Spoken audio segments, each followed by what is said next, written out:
Boa tarde a todos, sejam novamente bem-vindos à segunda parte dos 11º Encontros de Engenharia Civil de Norte de Portugal-Galiza. Esta será uma tarde longa, mas igualmente rica no conteúdo.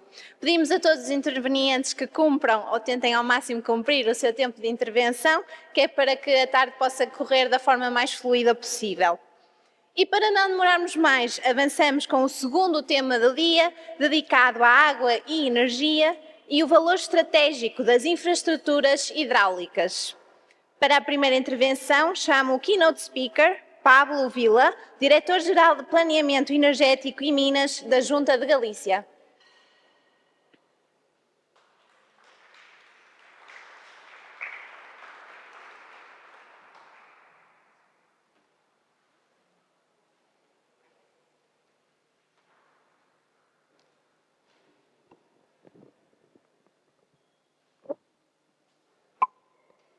Bon día ou boa tarde. Eu viví 2 anos aquí en Vilarreal, mas acho que o meu portugués xa non é tan bon, así que falarei en galego, que eu creo que nos entendemos tamén ben. Intentarei facer unha presentación o máis breve posible, intentarei que todos a entendamos, porque eu creo que tamén hai moitos expertos na materia. Eu creo que tamén moitas das cousas que vou dicir todos os aquí presentes a coñecen, pero, bueno, en primeiro lugar, sí que, por suposto, gustaríame agradecer pois, a organización, especialmente pois, tamén o decano do colexio por contar comigo para este momento, e tamén dicir que, bueno, que unha honra para min, tendo en conta pois, todos os compañeros que van a participar no panel posterior, incluído pois, un compañero da Xunta de Galicia como é o director da Auga, Roy, que eu creo que tamén podía estar perfectamente agora facendo esta presentación. En primeiro lugar, tamén gustaríame presentar, eu son o director xeral da Xunta de Galicia, da Administración do Goberno Regional da nosa comunidade autónoma, que leva o que é as competencias en materia de enerxía, ademais de minas, pero, bueno, eu creo que en temas de enerxía, sobre todo coa actualidade dos últimos anos, especialmente dos últimos meses, é un tema que está en boca de todos, e intentarei pois reflexar o que é a importancia das infraestructuras hidroeléctricas dentro do mix enerxético tanto galego como español.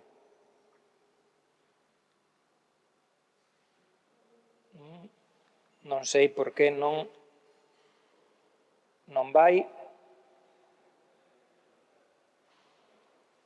Xa está.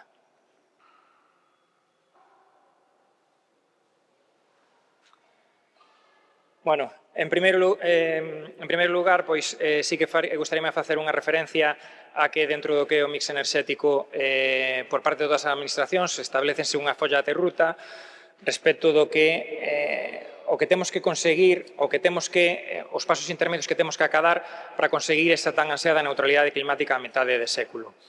Nese sentido, pois, do mesmo xeito que a nivel español pois, temos o Plan Nacional Integrado de Enerxía e Clima, no caso de Galicia contamos cunha Axenda Enerxética de Galicia que, como dicía, pois, establece eses obxectivos intermedios que temos que conseguir no ano 2030 como paso intermedio para esa neutralidade climática no ano 2050.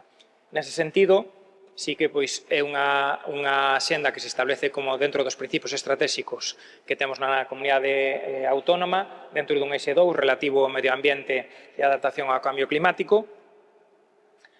Establece unha serie de obxectivos estratégicos, como decía, esa consecución da neutralidade climática a metade de século, a diminución da dependencia enerxética do exterior. Aí temos que dicir que a dependencia enerxética do exterior da nosa comunidade autónoma siga a ser moi elevada. É certo que ano a ano estás a reducir, e aínda que somos unha potencia en xeración de enerxía a partir de fontes renovables, a realidade é que, sobre todo debido ao consumo especialmente de produtos derivados do petróleo, aínda temos unha importante dependencia do exterior. Por suposto, pretendemos posicionar a Galicia como un lugar de referencia en todo o que ten que ver coa enerxía e, por que non dicilo, tamén estamos aí a tomar a Portugal como un foco e un punto de referencia que eu creo que a evolución do país nos últimos anos foi moi significativa. Para iso, en calquera caso, establecen 7 eixos de actuación E tamén se establecen unha serie de obxectivos cuantitativos. Aquí sí que me gustaría destacar que temos a intención de que para o ano 2030 o 85% da xeración de enerxía sexa a partir de fontes renovables. E, curiosamente, aínda que temos ese obxectivo do 85% para o ano 2030, xa no ano 2024 acadamos o 84,6%. É dicir, prácticamente con 6 anos de antelación estamos a conseguir ese obxectivo que nos fixamos para o final desta década. Como se configura o mix enerxético galego? Para min isto é moi importante xa para contextualizar dentro do que estamos a marcar en relación coas infraestructuras hidroeléctricas. Nesta gráfica, non sei se pode, bueno, quizás non ten moita resolución, pero sí que podemos indicar que en relación coa potencia hidráulica galega estamos vendo que, en canto a megavatios, estamos no entorno dos 3.750 megavatios de potencia instalada en Galicia gracias á gran hidráulica e a minicentrais hidroeléctricas. O total da potencia instalada no ano 2024 non chegaba a 9.800 megavatios, é dicir, o 38,2% da potencia instalada que temos en Galicia obedece a centrais hidroeléctricas.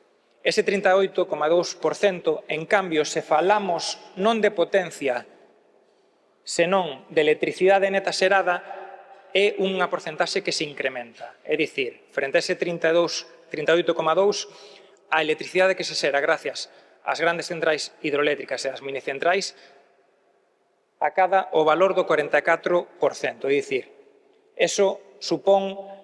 Por que produces esta situación? Básicamente porque, como ben sabedes, por exemplo, as centrais fotovoltaicas teñen unhas horas equivalentes de funcionamento que, nun caso bastante favorable, pode estar entre os 1.600 e 1.700 horas equivalentes de funcionamento. No recurso eólico, que en Galicia tamén é moi bo, igual que no norte de Portugal, temos centrais por riba das 2.500 horas equivalentes de funcionamento, pero o que quero dicir é que no caso das centrais hidroeléctricas esas horas equivalentes de funcionamento superan a media nacional e por iso na electricidade, que moitas veces nos centramos única e exclusivamente no que é a potencia instalada, as horas equivalentes de funcionamento das centrais hidroeléctricas en Galicia, a pesar de que, como veremos nunha diapositiva posteriormente, xa foron construídas nos anos 60 e 70 do século pasado, teñen un potencial moi elevado e proporcionan ao mix enerxético unha xeración de electricidade moi elevada. De feito, isto é a estrutura da xeración eléctrica en Galicia. Aí pódese ver como o tramo azul é o que correspondería coa xeración hidráulica. Podemos ver que hai unha bastante constante, pero tamén temos que dicir que, a pesar do que moita xente cree, en Galicia non sempre hai sol, eso é habitual, pero non sempre chove e non sempre hai vento. Vemos a importante variabilidade entre un ano e outro. De feito, no ano 2017 e no ano 2022 foron anos de pouca pluviosidade e iso influiu enormemente na xeración de enerxía eléctrica por parte das centrais hidráulicas. E o mesmo ocorreu tamén incluso co recurso eólico. Tamén é certo que, como se pode apreciar, en canto ás centrais termoeléctricas, co peche da central térmica de Meirama, co peche da central térmica das Pontes de García Rodríguez, pódese ver que no mix enerxético esa aportación de centrais que consumen combustibles fósiles cada vez é menor e, en cambio, a participación das renovables é cada vez maior.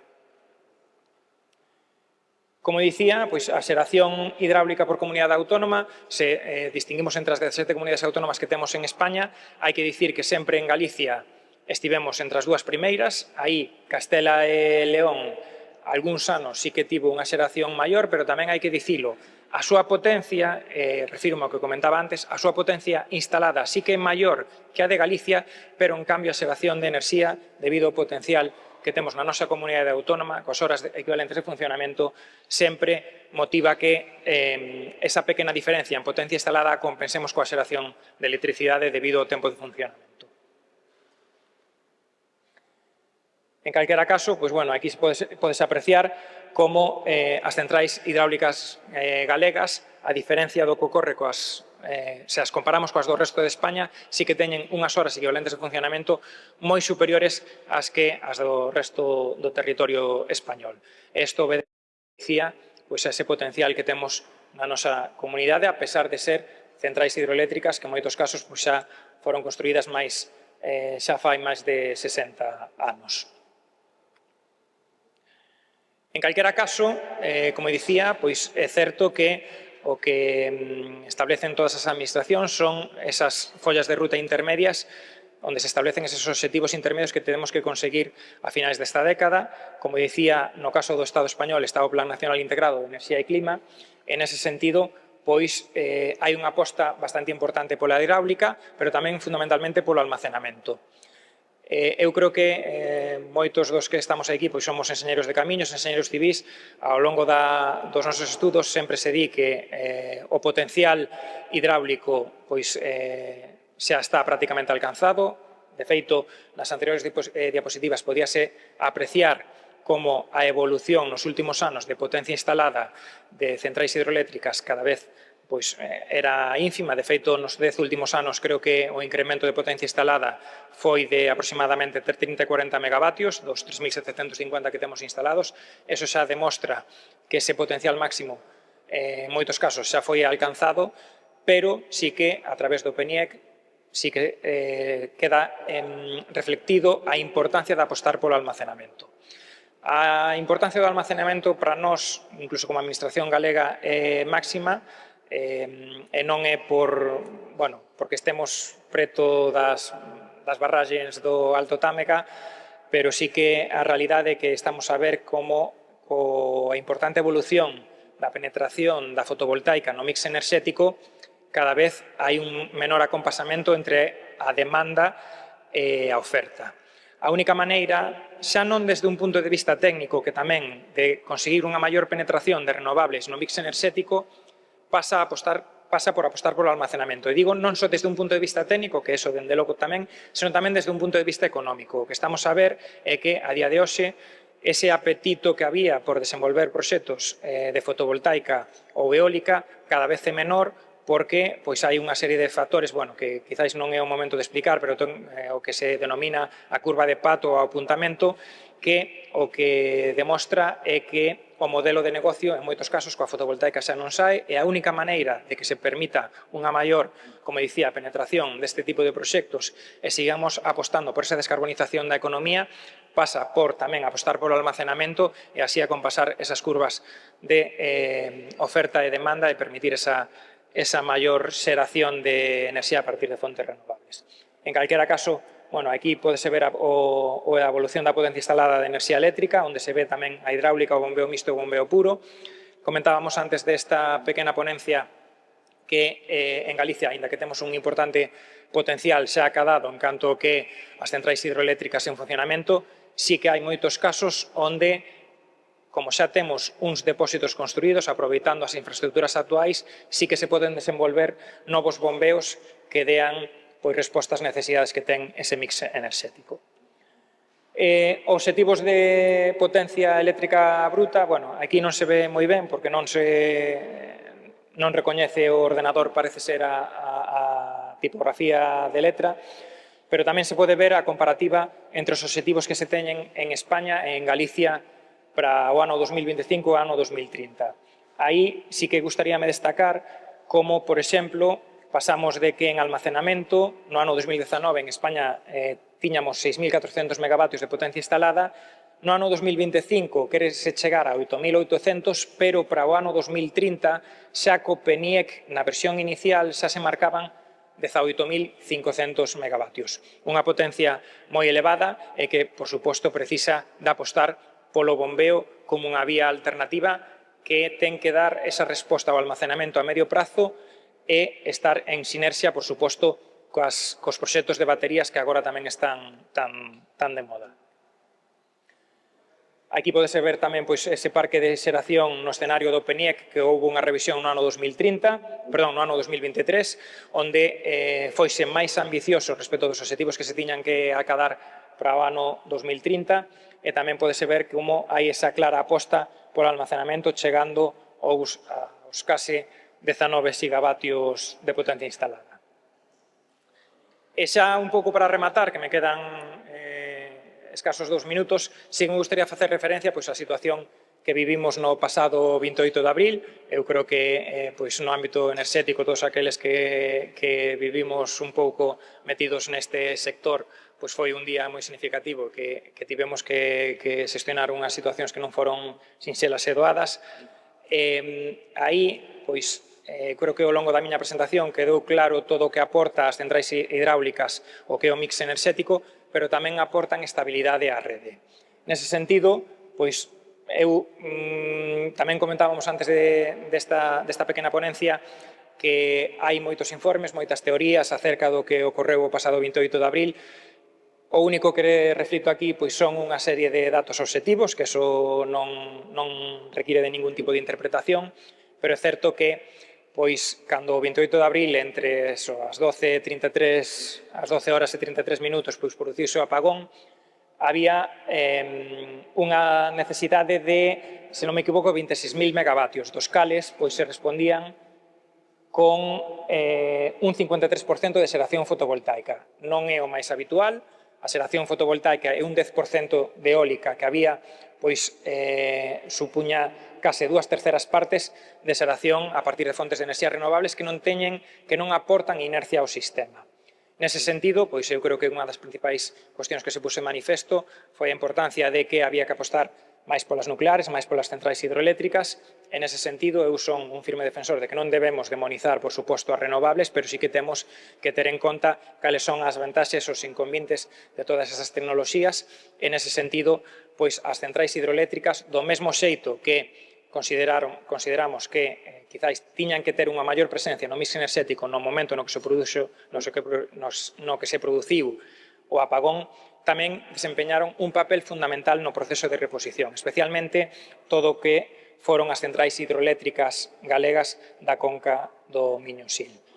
Eu sei que hai moitas teorías acerca desto, non me compete, non creo que sexa o obxecto desta ponencia, pero sí polo menos pois facer este pequeno inciso con datos obxectivos que aí están e si refletir pois esa importancia que teñen as centrais hidroeléctricas no mix enerxético do sistema peninsular. Pola miña parte, nada máis, espero que neste momento posterior á comida non fora sei que non é sinxelo pois digerir toda esta ponencia, pero espero polo menos contribuir a que fora de interés esta xornada, como todos os compañeros me están a dicir que foi ata o momento, e pola miña parte nada máis, dicir que a Administración Galega está a vosa disposición para o que precisedes, e moitísimas gracias aos asistentes.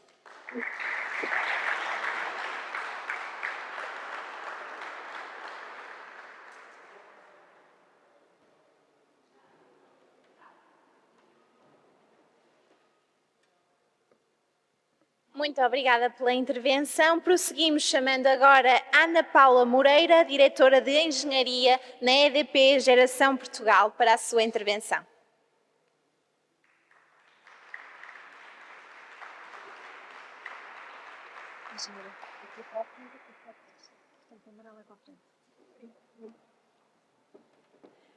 Boa tarde a todos. Muito obrigada pelo convite que me foi dirigido para estar aqui presente e falar de um assunto que penso que, além de ser um assunto da atualidade, é um assunto que eu gosto de falar, que tenho muito interesse e, por isso, muito obrigada aqui à Ordem, aqui na pessoa do Vítor Monteiro, por me ter convidado. Bom, energia, água, sinergias e oportunidades é aquilo que eu trazia aqui. Começaria então aqui por trazer aqui uma imagem daquilo que é a EDP no momento, do ponto de vista hídrico. Estamos em Portugal, no Brasil e em Espanha, são as 3 geografias em que nós estamos presentes do ponto de vista hídrico, apesar de estarmos em mais de 14 países, mas é com outras tecnologias, e em Portugal temos o maior predomínio e a maior capacidade instalada hídrica. Um dos aspectos importantes é que as nossas centrais hídricas em Portugal têm também aqui uma grande predominância do ponto de vista das hídricas de Albufeira, ou seja, temos poucos fios de água, em Portugal. Não é assim no Brasil, que pelas suas características orográficas são mais fios de água, mas de facto aqui em Portugal temos hídrica de Albufeira. O que é que isso quer dizer? É que a água pode ser gerida e, portanto, a produção de energia pode ser gerida de uma forma diferente daquela que é um fio de água que não tem esta capacidade de gestão e de despacho, que é uma característica importante quando estamos a falar na produção elétrica.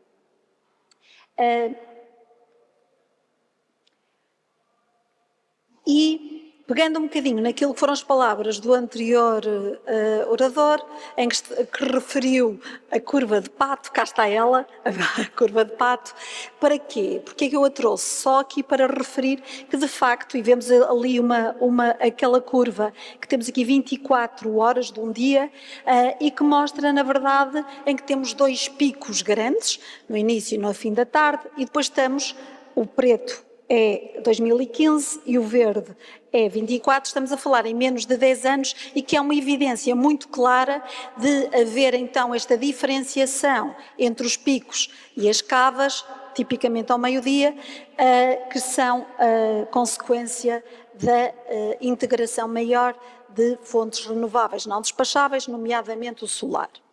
E, portanto, esta expansão das renováveis faz o quê? Faz com que a produção, já sabemos, produção de energia tem que ser contínua, não é? Tem que ser online. Produção significa que cada produção corresponde a consumo, já sabemos disso. Cada pessoa que liga a luz, algo mais está a ser produzido no mesmo momento e, portanto, há que aproveitar esta situação para quê? E o que é que pode ajudar a aproveitar? É de facto a água. A água tem aqui um papel absolutamente essencial porque consegue fazer então a gestão que estas energias não conseguem e por essa razão é essencial para complementar, caso falhe o sol ou o vento, mas também do ponto de vista do armazenamento, que é muito, muito importante o armazenamento por bombagem neste contexto, essencialmente estivermos a falar em longa duração. E trazia aqui aquilo que são os instrumentos, isso vê-se não só em Portugal, mas vê-se essencialmente também do ponto de vista europeu, com vários instrumentos que estão a potenciar esta lógica de armazenamento por via hídrica e também, já foi aqui falado hoje, também há pouco, estes projetos e também o PNIEC de Espanha, que está aqui também a trazer pressupostos e a trazer aqui uma ambição para a Espanha, que está a ser traduzida e que está a ser vista também pelas próprias elétricas espanholas. E no âmbito então desta dialética água e energia, propunha-vos falar aqui de 3 grandes eixos. O primeiro, que já tentei vir aqui introduzir, que é o armazenamento, mostrando então que armazenamento com tipologias de reservatórios em que podemos gerir a água são muito importantes no sentido de nós termos capacidade de, não só para promover novas centrais solares, mas também porque nós conseguimos reforçar muito mais aquilo que é a segurança de abastecimento e também aumentar, algo que é relevante do ponto de vista da água, aumentar a resiliência hídrica, nomeadamente mitigar alguns fatores que são importantes do ponto de vista da gestão da água nos cursos do rio, que nunca são eliminados, que é o caso das cheias, mas podemos mitigá-los e mitigar também, de alguma forma, as secas. E aquilo que vemos aqui é que temos já armazenamento, temos uma capacidade de bombagem hidroelétrica em Portugal de 2,4 gigawatts, se olharmos para o ano de 24, com uma produção de 1,6 terawatts. Este não é o único eixo de atuação. Temos, do ponto de vista prático e pragmático, na EDP, olhando para a água e tentando otimizá-la com mais eficiência, outro eixo de atuação, que são projetos de otimização. O que é que isto significa? Que com a mesma água nós podemos produzir mais, fazendo o quê? Substituindo os nossos equipamentos com tecnologias mais recentes. E deste ponto de vista, desta tipologia de projetos, temos o torrão, Fratel em 2 vertentes, substituição de turbinas e também reperfilamento de um canal, ou seja, o canal ajusante dos dos nossos equipamentos descer o canal para ter uma queda maior, e para o ASA em Espanha. O que é que estamos a fazer? Estamos de facto a fazer aqui esta renovação tecnológica que corresponde a mais de 100 gigawatts ano de produção que queremos implementar, trazendo eficiência para a gestão da água. E, numa outra vertente também de aproveitamento mais otimizado da água, estamos a fazer também projetos de aproveitamento dos caudais ecológicos que sabemos que são absolutamente essenciais para termos ali a fauna piscícola jusante e a qualidade da água jusante das barragens, e estamos também a fazer aqui aproveitamento do caudal ecológico no Alto Lindoso. Em licenciamento, o Rio Seco é um dos nossos projetos em Espanha, não é na Galiza, é na Andaluzia, e que também estamos a fazer esse aproveitamento. E, portanto, que corresponde na prática a nós conseguirmos tentar, o que nós não queremos é perder água, não é? A água é um bem valioso e, portanto, tudo aquilo que é a água que é passada pelas nossas infraestruturas, conseguir com ela poder produzir. Olhando aqui para o Fratel, só que muito brevemente, a obra de reperfilamento foi o que eu referi. O que estamos a fazer na prática é, ajudando dos grupos, rebaixarmos a cota para podermos ter uma queda maior e, portanto, isto também estamos a substituir os grupos e com essas duas dimensões estarmos então a melhorar a nossa capacidade de produzir. Aqui os grupos, o objetivo é conseguirmos ano a ano substituir os 3 grupos e, portanto, no final disto, em 2027, termos aqui uma produção maior aqui no Fratel. Os trabalhos em curso, só aqui mostrar, portanto, ali no Rio, aquilo que vos disse, que era o rebaixamento, e depois aqui deste lado as obras que estão a ser feitas do ponto de vista da otimização.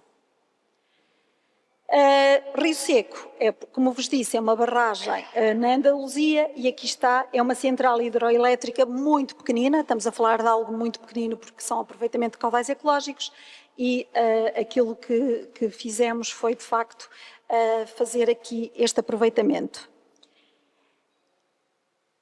Mas também estamos na engenharia civil, estamos aqui a falar da engenharia civil, estamos aqui a falar da engenharia, trazia-vos outra dimensão.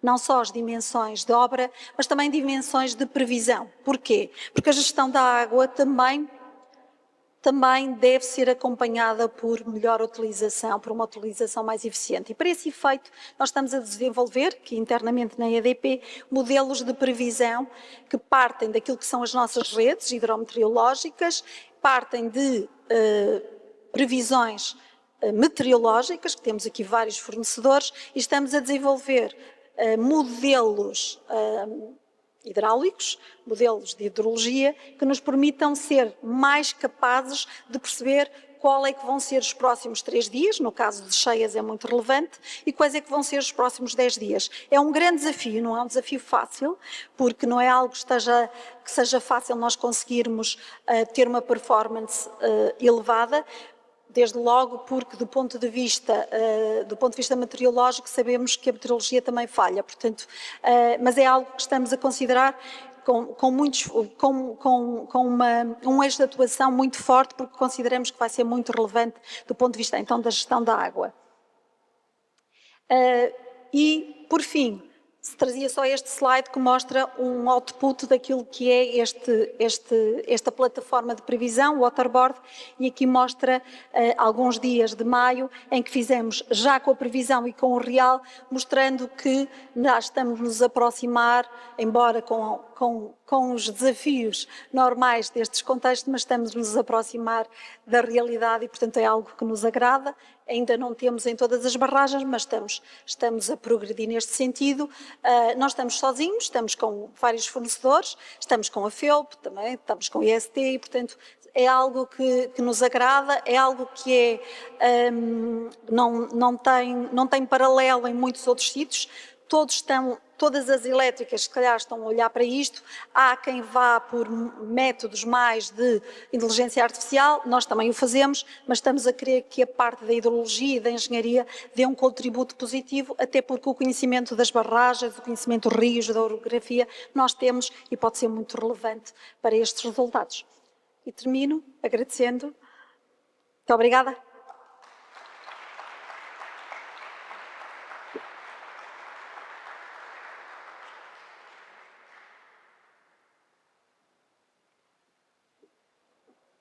Muito obrigada. Chamo agora ao púlpito para a próxima intervenção Manuel Costeira da Rocha, Diretor de Estratégia e Tecnologia da Smart Energy e vogal da Comissão de Especialização em Energia da Ordem dos Engenheiros.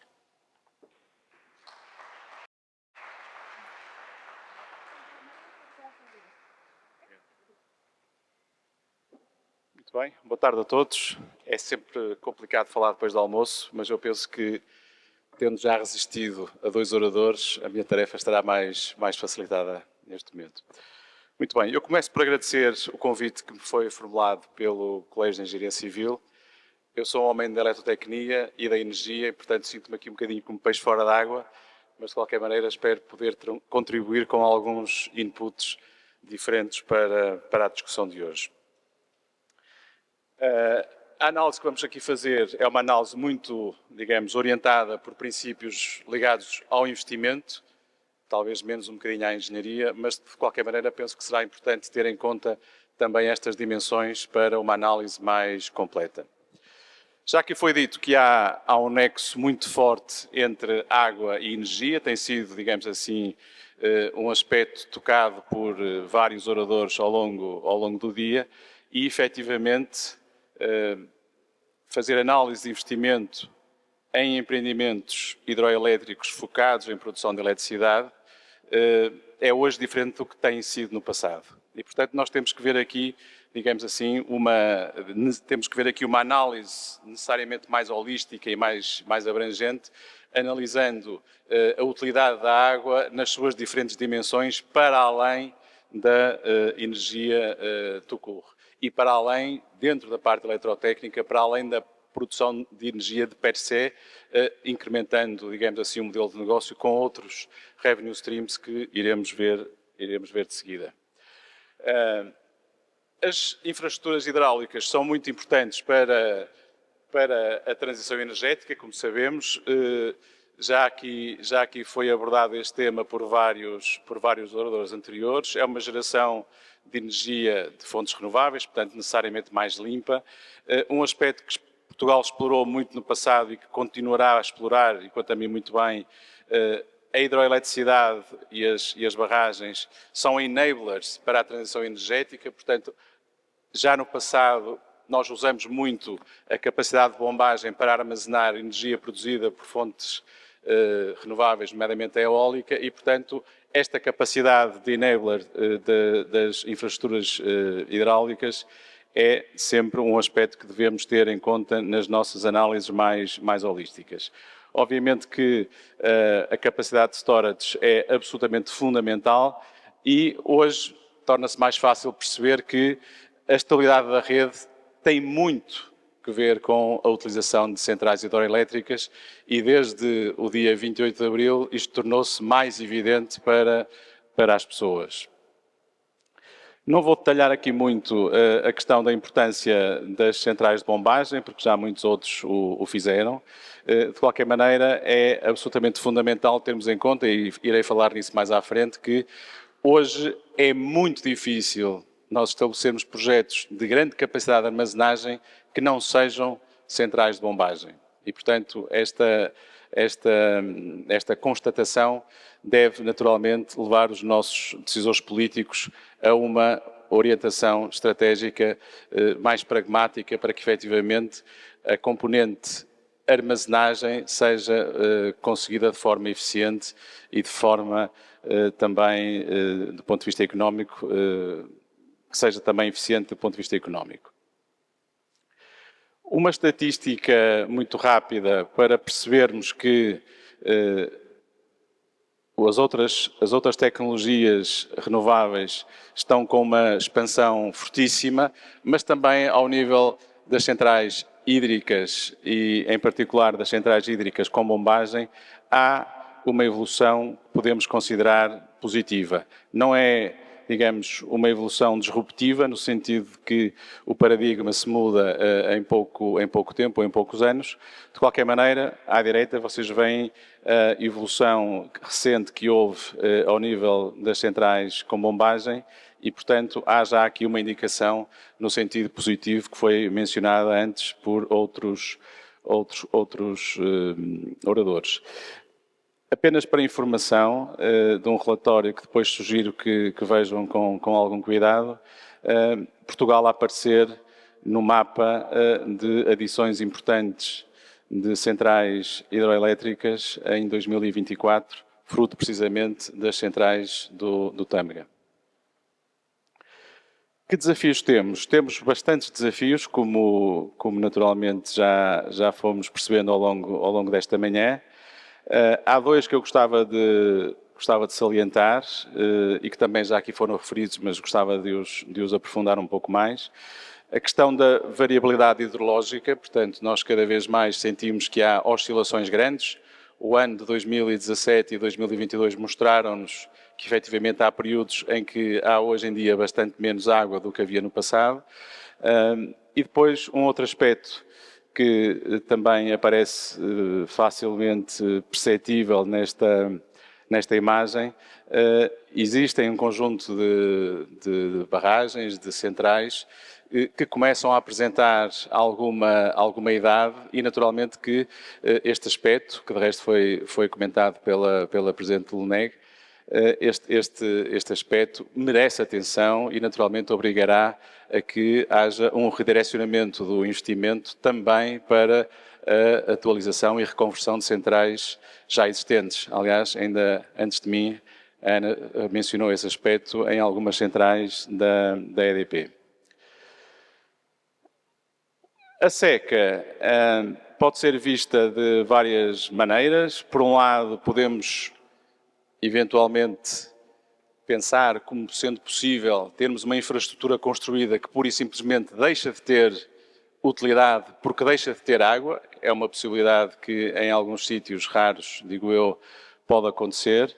Mas também podemos ver este stress hídrico como justificação para um investimento em mais armazenamento, procurando que, nos anos em que mais chove, consigamos acumular água para fazer face àqueles anos em que há menos água. E, portanto, é um aspecto que pode ser visto de diferentes maneiras e que nos leva a pensar que a questão da água tem que ser vista de uma perspectiva cada vez mais holística, uma perspectiva transversal a vários setores, passando daqueles que são mais evidentes para outros que, eventualmente, no futuro poderão vir a ter maior importância, como é o caso da produção de hidrogênio verde.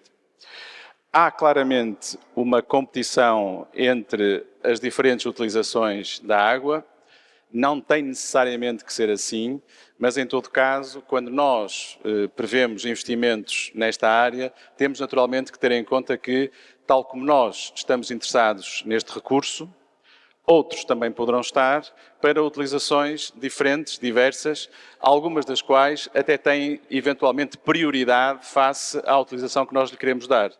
Como todos sabemos, a utilização de água para a agricultura, em tudo aquilo que se relaciona com alimentos, digamos, essa utilização é uma utilização que é, à partida, considerada prioritária. Em termos de eletricidade, e pensando para além daquilo que é óbvio, pensando nas várias utilidades que a água tem na área da produção de eletricidade, já atrás falamos da estabilização da rede, iremos abordar isto um pouco mais à frente, já falamos também do storage. Há dois aspectos que eu gostava também de acrescentar e abordar aqui brevemente convosco. Um tem a ver com o arrefecimento de centrais térmicas, portanto as centrais térmicas são tipicamente unidades e sistemas exotérmicos, libertam calor, é preciso arrefecê-los e, portanto, a água tem aqui um papel importante e também a utilização de água para a produção de hidrogênio verde. A nossa empresa está baseada na Suíça, trago-vos um exemplo precisamente de uma unidade nuclear na Suíça, uma central que teve que ser desligada porque a temperatura da água do rio que estava a ser utilizada para o arrefecimento da central subiu para além do limiar que era aceitável. E, portanto, nós podemos ter grandes centrais térmicas, coisas fantásticas para responder às necessidades do nosso consumo, mas, por questões relacionadas com a água, podemos ter constrangimentos na utilização destas centrais, inclusivamente podemos ter que as desligar, como foi o caso destas centrais na Suíça. E, portanto, é um aspecto de que se fala muito pouco, mas que eu gostava, digamos, de trazer para a nossa discussão. Um outro aspecto tem que ver com os chamados grid services, que várias centrais têm que, digamos, disponibilizar à rede. Podem ver na imagem que está à esquerda, estes dados têm 5 anos, mas eu diria que não serão muito diferentes hoje do que eram há 5 anos atrás. A flexibilidade dos sistemas é garantida em cerca de 30% por recurso a centrais hídricas. E este aspecto é um aspecto muito importante. Obviamente que há aqui a questão das sazonalidades, há aqui a questão das hidrologias que variam de ano para ano, mas, efetivamente, as centrais hídricas têm esta relevância ao nível da flexibilidade e os serviços de sistema que cada tipo de central pode disponibilizar são pontualmente diferentes em alguns aspectos, mas as centrais que têm, portanto, Albufeira e as centrais com bombagem, normalmente têm maior capacidade de prestar serviços de sistema, precisamente por essa capacidade e por essa, digamos, energia armazenada na forma de água que permite, digamos, gerir aquilo que a rede pede em cada momento e especialmente nos momentos mais críticos. Há pouco falei de hidrogênio. Tipicamente, nós para produzirmos 1 kg de hidrogênio precisamos de 10 kg de água, para não complicar aqui muito as contas. É muita água, dirão alguns. É preciso muita energia, também é verdade. Agora, se virmos isto em perspectiva, podemos eventualmente ficar com uma ideia um bocadinho mais realista de que todas estas exigências, todos estes requisitos, em perspectiva, não são mais complicados do que algumas indústrias e algumas utilizações que hoje em dia já estão implementadas. E à esquerda vocês poderão ver que a água que é necessária para a agricultura, para a indústria, para a utilização urbana, é muito superior àquela que será necessária em 2050 para produzir hidrogênio para os objetivos que estão definidos. Obviamente que tudo isto, e falar em 2050 é sempre questionável, é falar de futurologia, mas o que podemos verificar é que a quantidade de água necessária para a produção de hidrogênio por eletrólise é uma ínfima parte da quantidade de água que nós precisamos para a indústria e para a agricultura. E, portanto, em princípio, tem que haver algum bom senso na abordagem ao tema água quando se fala de hidrogênio. O aspecto, quanto a mim, em que precisaremos no futuro muito próximo de algum pragmatismo tem a ver precisamente com a questão do armazenamento de energia e a transição energética. As tecnologias que estão hoje em dia disponíveis para armazenarmos energia são as que temos hoje, não são aquelas que teremos daqui por 10 anos. E a transição energética passa essencialmente por haver uma transição ao nível do storage de energia. Nós estamos a falar, em transição energética, de passarmos de combustíveis fósseis para eletricidade e para renováveis. Se vocês pensarem na capacidade de armazenamento que qualquer país tem, Portugal também, ao nível do armazenamento fóssil, e pensarem numa alternativa a essa capacidade de armazenamento, não em termos fósseis, mas em termos de eletricidade, considerando energia em quilowatt-hora ou noutra unidade que queiram, vão verificar como é uma, digamos, é uma necessidade, provavelmente está muito para lá daquilo que hoje em dia, nos tempos mais próximos, nos anos mais próximos, é execuível. E à escala que nós precisamos de fazer storage, a única hipótese que temos é fazer storage em centrais hidroelétricas com bombagem. Nós podemos fazer muito armazenamento com base em baterias, e será desejável que o façamos, mas armazenar energia em escala, fazer armazenamento sazonal, fazer armazenamento, eu costumo lhe chamar, mas em inglês, multi-day storage, portanto, fazer armazenamento para, no inverno, por exemplo, fazer face àqueles períodos em que não há vento e que não há sol. Na Alemanha chama-se isso o Dunkelflaute. Portanto, para fazer face a duas semanas seguidas, digamos assim, de consumo, sem recorrer a centrais fósseis, será necessário uma grande capacidade de armazenamento e a bombagem é uma delas. Muito bem. Em termos de investimento também, e para finalizar, já foi dito, e eu sublinho, que nós precisamos de baixar o risco associado aos investimentos que são necessariamente feitos em termos da escala, por exemplo, desta cascata, 1.000 milhões de euros do ponto de vista do sindicato bancário que é necessário por trás, existe toda uma capacidade de avaliação de risco e de redução desse mesmo risco. Para que tudo isso seja consequente, é necessário termos vários revenue streams, pagar não só a energia, mas pagar outros serviços associados. E, naturalmente, é fundamental termos em conta que a água impacta ao nível da sustentabilidade com praticamente todos os indicadores de sustentabilidade defendidos pelas Nações Unidas. E com isto termino. Gostava só de concluir e de fazer a síntese, transmitindo a ideia de que este tipo de infraestruturas, este tipo de investimentos são fundamentais, digamos assim, para a descarbonização da nossa economia e é sempre necessário fazer uma abordagem holística que aprecie o investimento em várias, digamos assim, em várias vertentes, não só na vertente técnica, mas principalmente também na componente financeira para que os investimentos possam efetivamente acontecer. Caso contrário, andaremos aqui anos a discutir se faz, se não se faz, e chegamos ao fim e a economia não avança e a qualidade de vida das pessoas não melhora. Muito obrigado.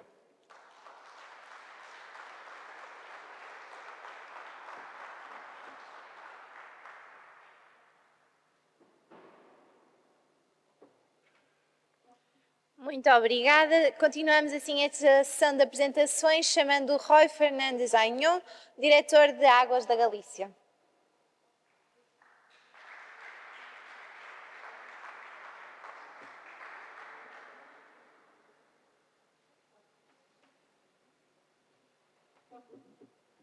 Bueno, bos días a todos. Primeiro, agradecer a invitación ao Colexio de Camiños e a Orde dos Enxeñeiros e o trato que estamos a ter todos. Eu, como director de Augas de Galicia, represento a Administración Hidráulica da Comunidade Autónoma, que ten labores de planificación e organización en todo o territorio, pero en materia de enerxía, como organismo de Bacía, como organismo de Cunca, redúcese a esta parte que vedes a vosa esquerda.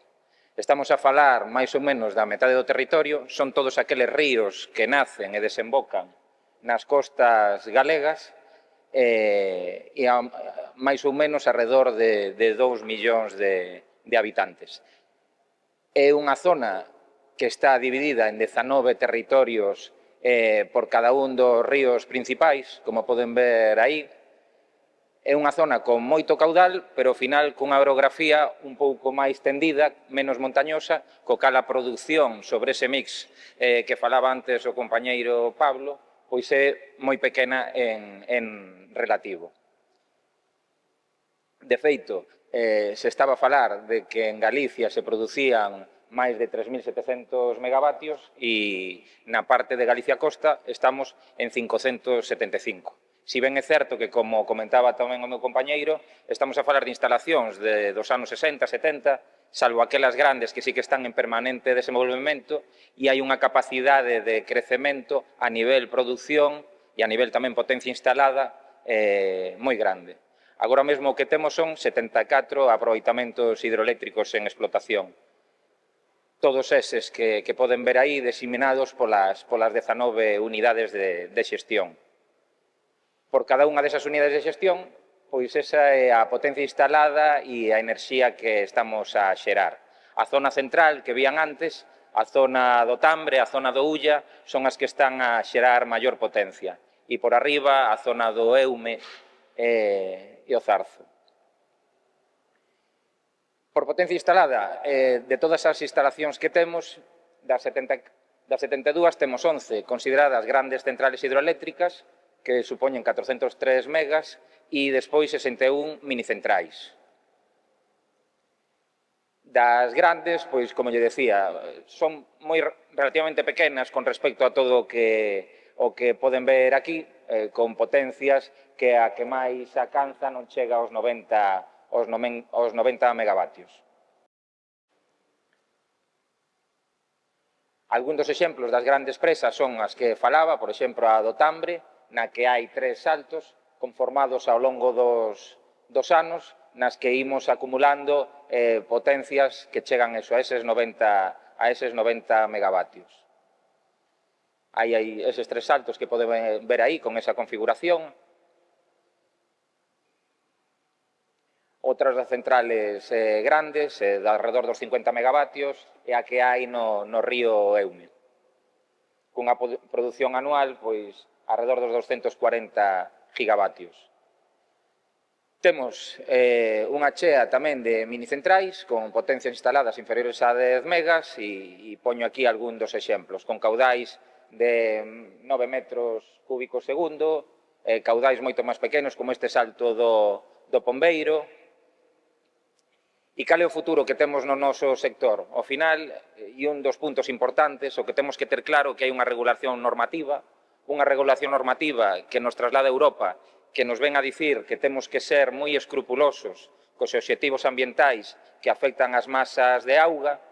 A tendencia pasa por non xerar obstáculos novos nos cauces, pero a vez somos conscientes de que temos que seguir xerando enerxía. Eu creo que ten que haber un compromiso a nivel poboacional e que se ten que materializar no impulso político en que os instrumentos que regulan toda a actuación que podemos ter vayan da man e que permitan non só esa posibilidade de repotenciar e modernizar as instalacións existentes, sino que se podan compatibilizar usos e poder ter un crecemento sostible sin empeorar as condicións das nosas masas de auga, sino manténdoas, pero pensando no futuro de maneira ambiciosa.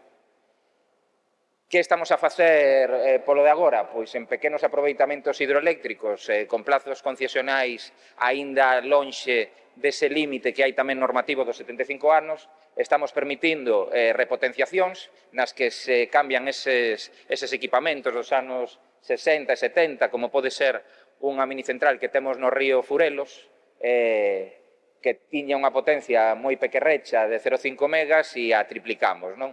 Dándolle un caudal concesional novo e facendo actuacións que convirten pois os azudes, os canales de derivación existentes e todas esas instalacións de hai varias décadas, convírtenas pois nunhas instalacións pois xa modernas, cunha turbinaxe nova que permite aproveitar na medida do posible eses caudais que temos coa mellora da tecnoloxía posible. Mais aló da xeneración, digamos, tradicional hidroeléctrica, o que si temos, creo que é un futuro moi importante como Vacía, como Galicia Costa, en todo o que ten que ver con almacenamento hidráulico de enerxía.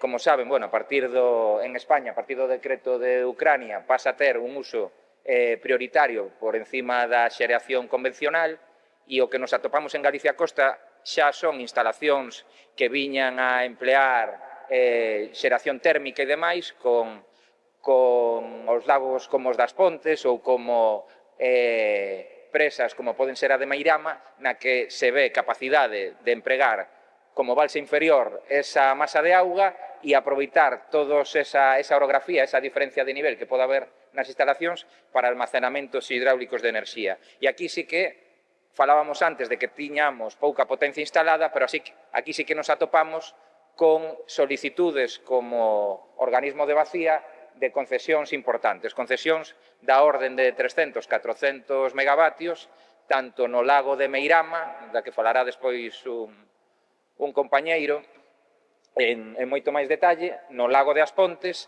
e estamos tramitando concesións tamén no río Tambre e noutros ríos como o de Santa Uxía. Eso, son instalacións de potencias importantes con proxectos de longo recorrido. Sabemos que estes proxectos son proxectos de anos, de cerca dunha década, se todo funciona, e o que temos que intentar a nivel administrativo e a nivel político é que toda esa conxunción de competencias no que ao final participamos, ese organismo de vacía que otorga concesión, o organismo ambiental que fai a tramitación e todos esos permisos sectoriais en entornos complexos que ao final en Galicia, como eu creo que como pode ser aquí en Portugal, compartimos moitas cousas, ímonos a topar sempre cun entorno patrimonial, cun entorno ambiental, no que hai que pelexar por ser moi escrupuloso con todas esas posibles incompatibilidades que poden ser un muro para que estes proxectos tan importantes acaben executándose nun entorno de tempo razonable.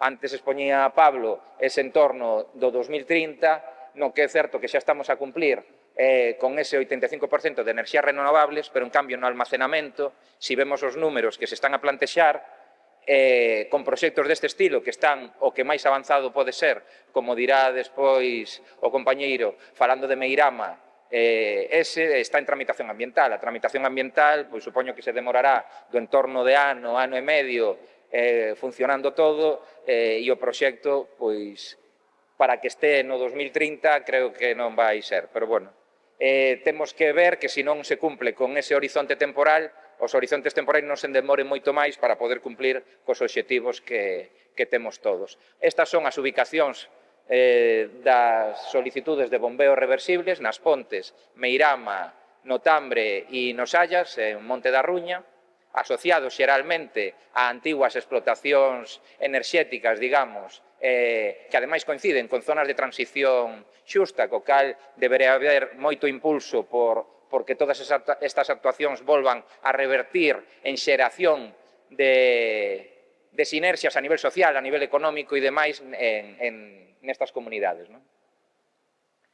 Bueno, este é un pequeno esquema do aproveitamento da central de bombeo reversible de Meirama, que como falará o compañeiro despois, o paso, e este o que está plantexado no lago das Pontes. Ao final, hai un lago existente, con eso non temos problema, como saben, pois hai que mirar condicións como carreira de marea e demais, pero os problemas veñen sempre nas ubicacións desas balsas superiores, que ao final, cando empezas a facer en detalle todo ese proxecto de implantación, acabas vendo que o mellor te atopas con problemas adicionais que hai que ir salvando con toda a complexidade que hai agora mesmo normativa e administrativa, digamos que sin todas as certidumes necesarias para poder todos avanzar, e que eu que agardo polo menos é que non se convertan en batallas entre os entes implicados, polo menos que non haxa batallas a nivel privado, para que toda a intención que temos de que estes proxectos se materialicen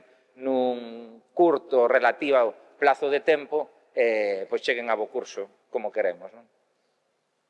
Bueno, aquí aparece cales son as condicións de que se extingan, as causas para que se extingan unha concesión. Eu creo que eso xa o sabemos todos.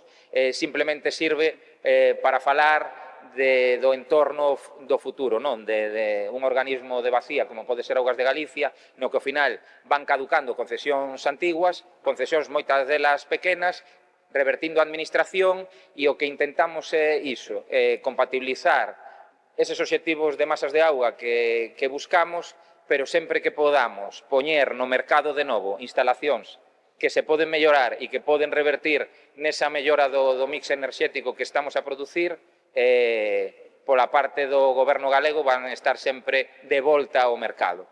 A veces nos atopamos con condicións como a de Ponte Inferno no río Verdugo, na que a continuidade fluvial estaba a ter problemas, había problemas, digamos, coa bioloxía da zona e moitas presións ecolóxicas e de colectivos, e aí, nesa situación, pois nos decantamos pola demolición e a restauración do estado anterior. Pero, que digo, na medida do posible, a intención é sempre continuar con esas actuacións. Estas son pequenos azudes desas concesións que revertiron e que pretendemos poñer en servicio o antes posible, en paquetes que permitan a súa explotación con sinerxias e de xeito eficiente, e nos próximos 10 anos ímonos a topar pois, con toda esa baralla de aproveitamentos que se van a poñer en xogo, digamos, de novo. Nos próximos 10 anos vamos a topar con moitas son pequenas, pero, bueno, por exemplo, as da zona do Mandeo Zarzo ou a do Tambre será a que máis estamos a falar eso, de potencias incluso de 90 megas e coas posibles repotenciacións que se podan chegar a facer.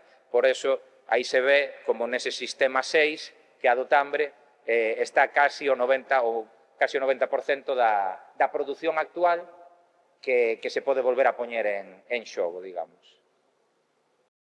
Estas son outras das pequenas que hai e nada, aquí poño algunha das fotos destas pequenas actuacións que temos e que pretendemos seguir mantendo e non convertilas, como non nos queda máis que, nalgún de outros casos, en museos. Si poden ser museos de verdade, que estén a producir, nas que vexamos cal é o noso patrimonio, pero que a vez estemos obtendo recursos económicos para precisamente manter ese patrimonio tamén ambiental, pois esa é a idea que temos nós.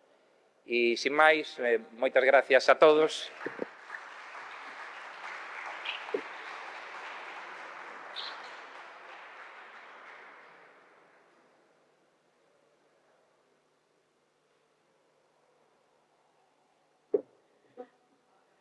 Muito obrigada. Terminamos as intervenções chamando ao púlpito Miguel Casamaior, Diretor de Desenvolvimento de Negócio da Tasga Renováveis.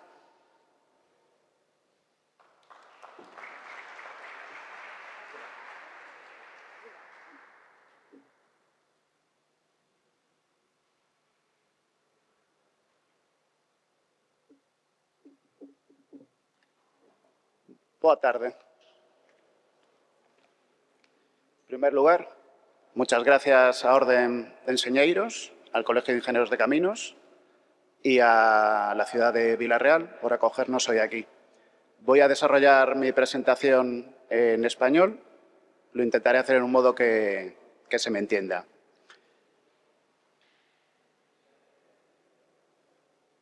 Bueno, antes de nada, me gustaría hacer una breve reseña sobre Coventina Renovables. Es una empresa participada por Tasga Renovables, donde soy director de desarrollo de negocio, empresa en la que nos dedicamos al desarrollo de aprovechamientos hidroeléctricos, parques eólicos y plantas solares, y por Valtalia, que es una empresa dedicada a la economía circular, al reciclaje, muy implantada en la zona de proyecto. Me apoyaré en algunos ejemplos basados en esta central hidroeléctrica que estamos promoviendo en Cerceda, llamada la Central Hidroeléctrica de Bombeo Reversible de Mirama, como ejemplo en algunos de los puntos que tocaré hoy con la presentación.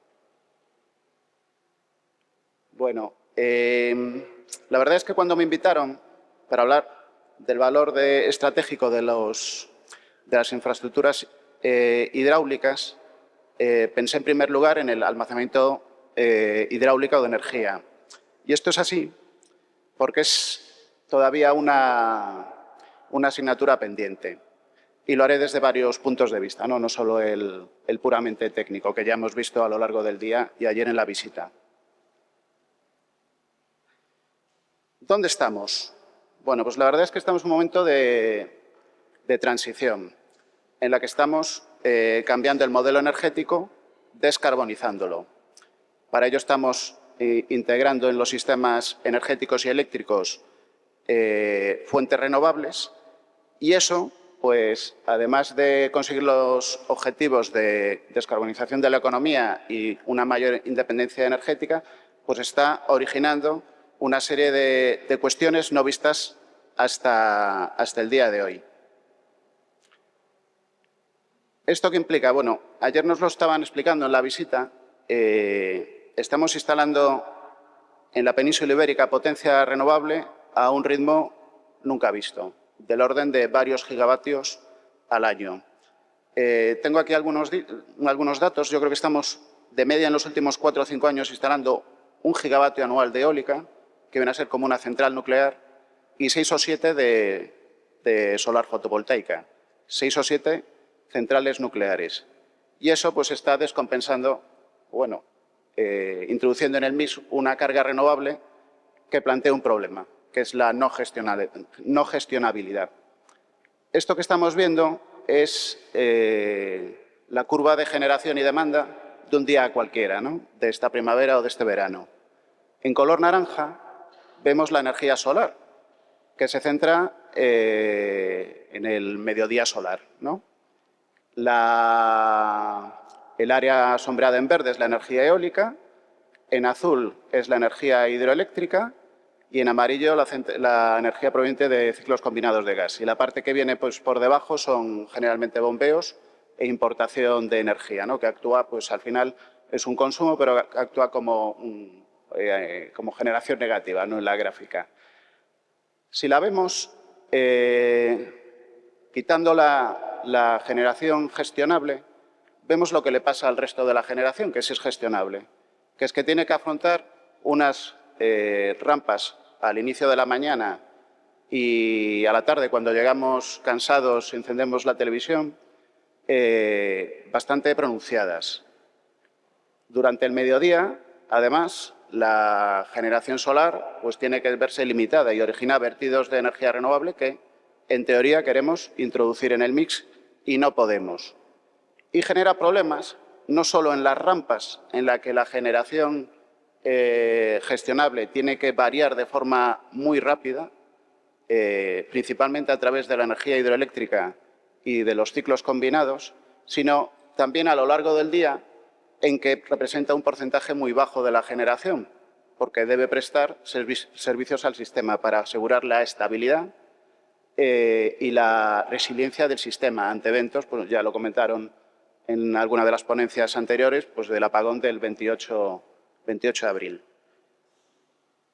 Y si algún mensaje me gustaría que quedase claro, lo ha dicho el anterior orador, es que la tecnología de hidroeléctrica de bombeo reversible, de almacenamiento hidráulico de energía, es la única que es capaz de afrontar este desafío a un coste económico y con un impacto netamente local y regional.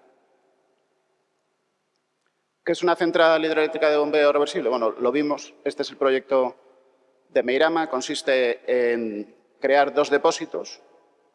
En ocasiones se aprovecha uno que ya existe, este es el caso, el lago de Meirama, y se crean 2 embalses o 2 barrages.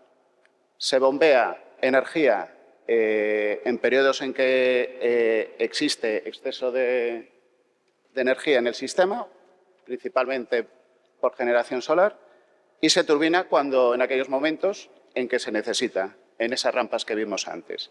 Y además ofrece sistemas de estabilidad de frecuencia, control de tensión, son servicios auxiliares que realmente es más difícil de percibir, pero son servicios de soporte que tiene el sistema que en ocasiones tiene que activar y que muy pocas tecnologías son capaces de implementar. Esto también lo hemos discutido, voy a pasar muy rápido, pero la tecnología hidroeléctrica es la única que es capaz de proveer de almacenamiento energético a gran escala, en términos de cientos de megavatios, responder en segundos, es decir, es muy flexible, con una vida útil que excede los 50 y puede llegar hasta un siglo, con un adecuado mantenimiento, con rendimientos altos. Es cierto que las baterías también tienen rendimientos altos, pero no tan, digamos, que pierden eficiencia a lo largo del tiempo. Y realmente con parámetros económicos muy competitivos. Debemos, yo creo que a la hora de ver un proyecto de esta magnitud, porque estamos hablando de cientos de millones, ampliar un poquito el foco y ver el impacto que estos proyectos generan en el medio socioeconómico, en los pueblos, en las regiones, en los países y también a nivel continental en que se desarrollan. Vemos muy a menudo noticias en este sentido. Ayer tuvimos la oportunidad de visitar el complejo del Támega. En esta región lo habéis podido comprobar de primera mano, como un proyecto de estas características emplea a cientos de trabajadores, da muchísimo trabajo a las empresas locales, regionales, promueve el desarrollo tecnológico, la capacidad de las empresas que realmente están capacitadas para afrontar estos retos, pues les da la confianza, el aprendizaje necesario para formar a los equipos humanos para el desarrollo de esta tecnología, no solo aquí, sino en otros sitios. Realmente es un impacto socioeconómico que a la hora de hablar de una obra de esta envergadura, pues debe destacarse especialmente. En el caso de España y de Galicia tenemos también una particularidad, que es que dentro de nuestra planificación energética hemos decidido desmantelar las centrales de carbón. En Galicia, pues, Roy, el anterior orador, habló de ello, teníamos 2 centrales térmicas desmanteladas en la última década. Eso ha generado un vacío, no solo en la mina, que se ha llenado con agua y regenerado el entorno, sino a nivel económico. Y estos proyectos son precisamente una oportunidad para cerrar el círculo de la transición justa. Quizás lleguemos un poquito tarde, porque ya se han desmantelado las centrales, pero es una manera de compensar, en cierto modo, estas regiones en las que había industrias que son perfectamente convertibles a una industria renovable, como es la hidroeléctrica, ¿no?, en términos de obra civil, tecnología electromecánica, oficios y profesiones que permearían todo el tejido productivo a nivel local, a nivel regional, y compensase de alguna manera pues el vacío, el impacto negativo que ha ocasionado el cierre de la térmica, que es una decisión a nivel nacional, pero que tiene un impacto netamente local, ¿no? Esto pues es un poco el proceso de la vida de la mina, cómo se inició la explotación de la mina, se construyó la central térmica, finalmente la mina quedó en desuso, el lago se rellenó de agua, se recuperó, ¿no?, ambientalmente, y se desmanteló finalmente la central. Y estos pues son los ayuntamientos, las autarquías afectadas: Cerceda, Carral, Ordes, Tordoya y Laracha. Es aquí donde nosotros promovemos el proyecto de la central reversible de Meirama. En cuanto a impacto económico, bueno, estos son gráficas de cifras, pero para que quedéis con una idea, las inversiones son de cientos de millones. No solo es la inversión en el proyecto, es el impacto inducido que genera en toda la economía de la zona, aquí lo habéis visto. Es el efecto fiscal, es decir, en términos de impuestos a nivel local, a nivel nacional, se va a recaudar más. De alguna manera, eso redundará en mejores servicios, ¿no? Una mejor financiación redunda en mejores servicios públicos, y a nivel de empleo pues estamos hablando de cientos de trabajadores, y en logística, en servicios auxiliares, en hostelería, en todos los sectores, pues ven multiplicado el efecto. A nivel, bueno, si la finalidad principal de estos proyectos es energética, pues no dejan de ser infraestructuras hidráulicas, y desempeñan también un papel en la planificación hidrológica y en la gestión de los recursos hídricos.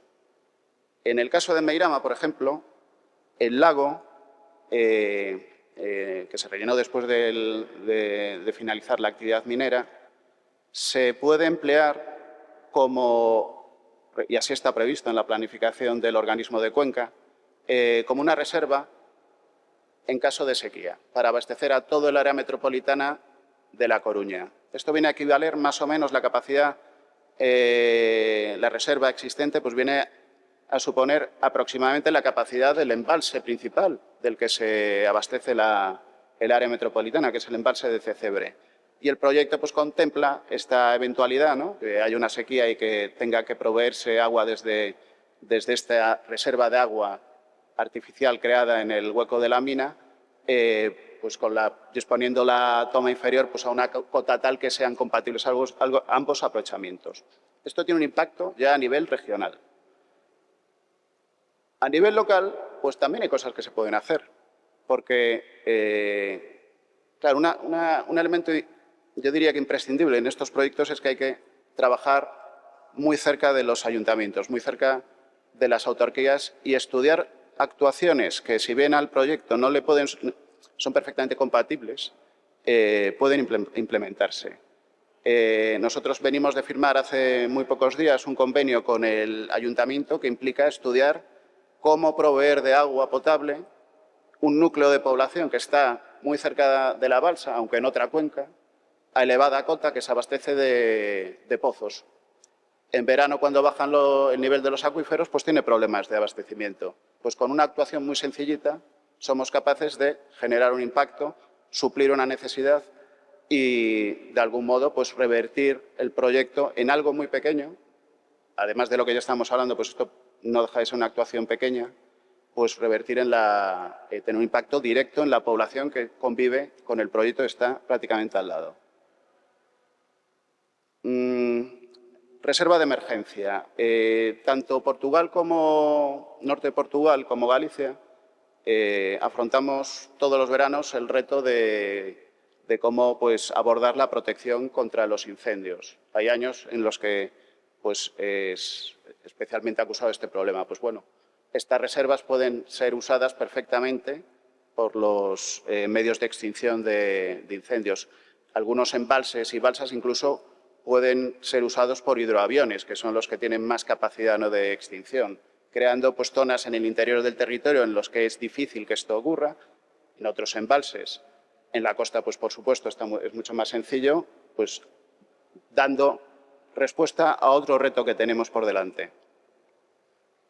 Y sin olvidarnos, pues quizás de los de usos más cercanos, en los que pues, se pueden crear infraestructuras para el disfrute de la población local, la promoción del deporte, teniendo en cuenta en proyecto que estas necesidades pueden surgir o, digamos, puede ser otra funcionalidad complementaria del proyecto y pues, se diseñan las tomas de determinada forma, previendo determinadas zonas en las que las corrientes sean compatibles con el uso deportivo, previendo zonas, urbanizando zonas que luego regenerando zonas que puedan usarse, pues zonas de esparcimiento, zonas verdes, zonas incluso de playa. Es decir, el proyecto va mucho más allá de lo meramente técnico.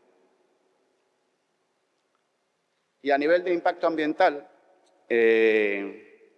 ya voy terminando, realmente, como ingenieros de caminos o ingenieros civiles, tenemos una profesión que implica la transformación del medio. La transformación del medio para dar servicios, para mejorar la calidad de vida de nuestros conciudadanos.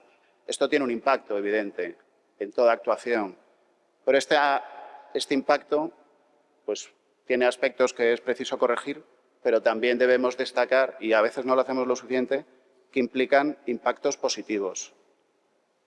En el proyecto de Meirama, por ejemplo, el llenado del lago ha supuesto la creación de un ecosistema. Han aparecido nuevas especies en la zona, ¿no? Son especies autóctonas, pero pues antes lo que era un hueco de una mina pues se ha convertido en un reservorio natural. Los nuevos embalses, las barragens, son sistemas lacustres que son usados por aves migratorias, es decir, que algunos en ocasiones son zonas de especial protección de las aves. Es decir, esto es un impacto positivo. Debemos ponerlo en valor. Esto, desde la ingeniería, lo podemos promover, es decir, no ocurre solo. Hay que tomar e integrar medidas de creación de hábitats. Estas son unas fotos de unas islas naturales que estamos pensando en disponer en Meirama para atraer aves, anfibios. Creo que no hemos puesto una de charca. Esto es una imagen del proyecto de integración paisajístico, es decir, aquí también se ha hecho en el Támega, es decir, todas las superficies afectadas por el proyecto pues pueden ser recuperadas en espacios naturales, con especies autóctonas, que luego pues, redunda en la mejora del entorno y consigue que a nivel local puedan crearse espacios de los que se beneficie la población. Bueno, y esto, por supuesto, hay que tener en cuenta medidas para evitar que haya impactos, ¿no? Esto es la adecuación del canal de restitución del lago en el río Barcés, que está aguas abajo. Su proyectista hablará luego. pues es un sistema de esclusas que básicamente permite adaptar la variación que existe en el lago para en ningún momento secar el río aguas abajo y mantener los caudales ecológicos. Como conclusión final, pues me gustaría lanzar el mensaje de que estos proyectos pues, deben abordarse desde un punto de vista global, no solo desde un punto de vista técnico, teniendo en cuenta pues, no solo meramente el almacenamiento eléctrico, ¿no? Y en optimizar el aprovechamiento, sino optimizar el impacto local, trabajar codo a codo con las administraciones, tener en cuenta también la gestión para otros temas que pueden hacerse de estos proyectos y, por supuesto, mejorar el impacto del medio. Y una reflexión final, me gustaría recordar un eslogan que escuché a Ordem dos Enxeñeiros que me gustó mucho, que decía que a enxeñería é tudo o que non se ve. La ingeniería es todo lo que no se ve, en el sentido de que muchas veces la sociedad, pues cuando enciende la bombilla, enciende la luz, tiene electricidad, cuando tiene agua en su casa, abastecimiento, pues percibe, bueno, que efectivamente tiene una necesidad cubierta, pero muchas veces no percibe que detrás de eso hay el trabajo de muchos compañeros, de muchas empresas, de ingeniería, que precisamente lo que hacen es transformar el medio para mejorar la calidad de vida. Y una asignatura que tenemos pendientes como profesión es poder comunicar esta necesidad y trabajar con un planteamiento que incluya a los entes locales, a las autarquías, a las administraciones, de que si bien existe una transformación del medio, esta no tiene por qué ser negativa. No hay que tener miedo al cambio. Si se hace si se hace de forma estudiada, desde un punto de vista técnico, desde un punto de vista ambiental, desde, digamos, una perspectiva holística. El cambio es y debe ser positivo y esto pues, es algo que debemos transmitirle a la sociedad. Y sin más, pues muchas gracias por su atención, muito obrigado. Iso é tudo.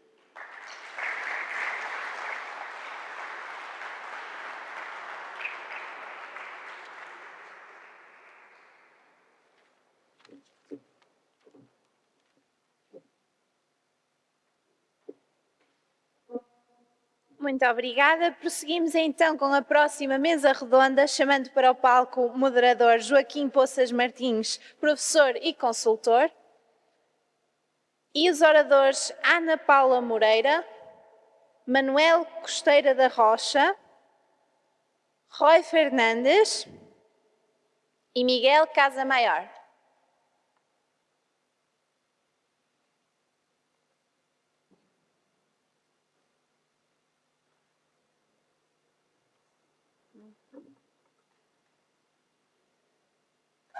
Obrigada.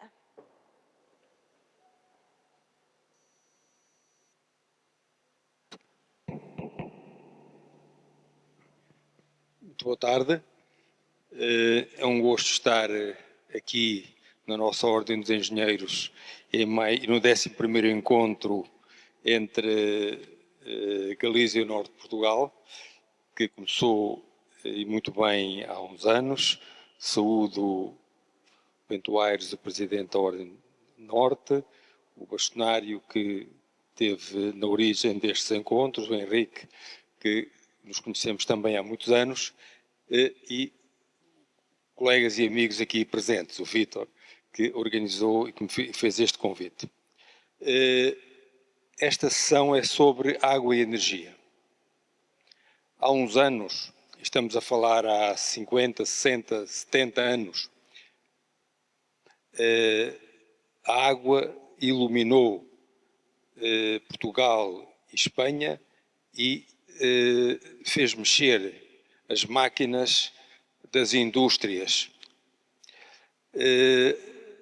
Passaram alguns anos e a situação hoje é muito diferente e tivemos aqui um conjunto excelente de apresentações que dão a tónica do que é hoje a energia e ficaram aqui alguns apontamentos de qual poderá ser o papel da água na produção de energia nos próximos anos. Construíram-se barragens. As barragens foram construídas há quase um século, foram construídas numa altura em que não havia estudos de impacto ambiental.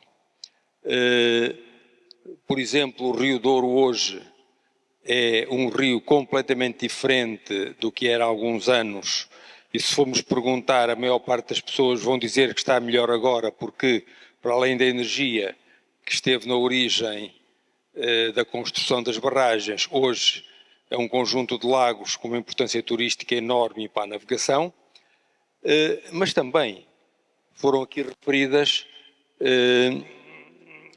o Raul falou nisso, ele falou em meia dúzia de empreendimentos que 5 deles voltaram à posse do Estado e um deles foi demolido.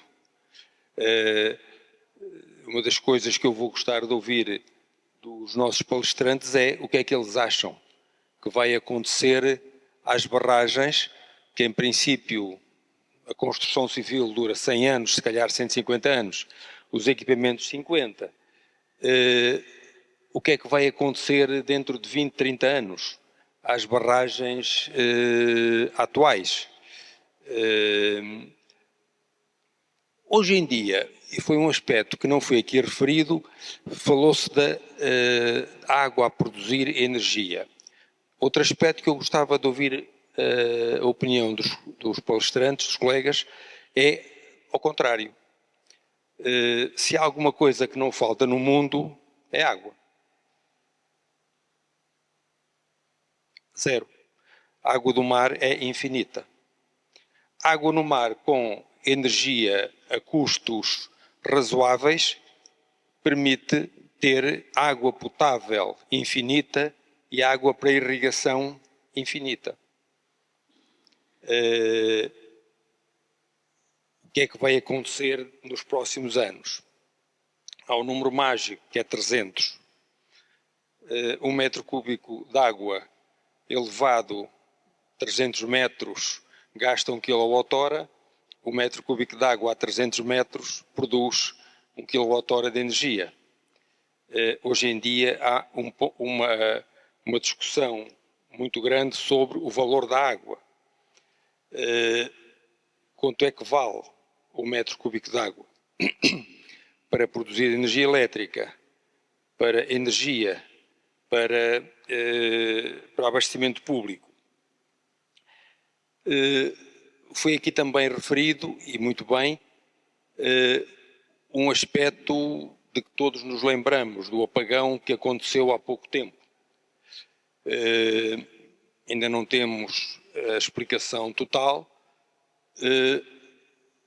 mas o mix energético certamente estará relacionado com isso, e esse mix energético vai alterar-se significativamente nos próximos anos.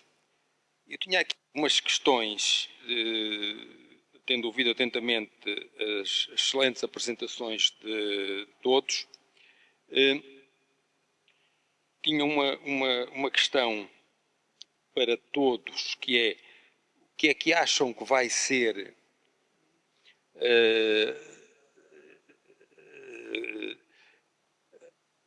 o que é que vai acontecer às barragens que, neste momento que existem, eu diria em 2050, já não falo em 2100, 2050, numa altura em que há outras fontes competitivas para produção de energia elétrica, e há, por outro lado, uma apetência grande de setores, como por exemplo o setor agrícola, de beneficiar dos atuais armazenamentos. E também gostava de ouvir a vossa opinião em Portugal e em Espanha. Não sei qual será a situação em Espanha agora, mas eu lembro-me que tinha algumas funções de responsabilidade há uns anos atrás, nesta matéria, estamos a falar dos anos 95, vai haver 30 anos atrás, em que se falava em levar a água do norte de Espanha para o sul, que levantou algumas questões e, portanto, foi uma discussão muito interessante em termos dessa matéria. Em Portugal volta-se a falar agora, nos anos, 30 anos depois, nisso, portanto, em que temos água a norte e muitas barragens a norte, muita para produzir energia elétrica, mas é precisa água a sul para a agricultura, portanto, volta-se a falar dessa matéria, portanto, isto seria para todos, mas, concretamente, para o Miguel Casa, portanto, o que é que vai acontecer às barragens que neste momento têm 50 anos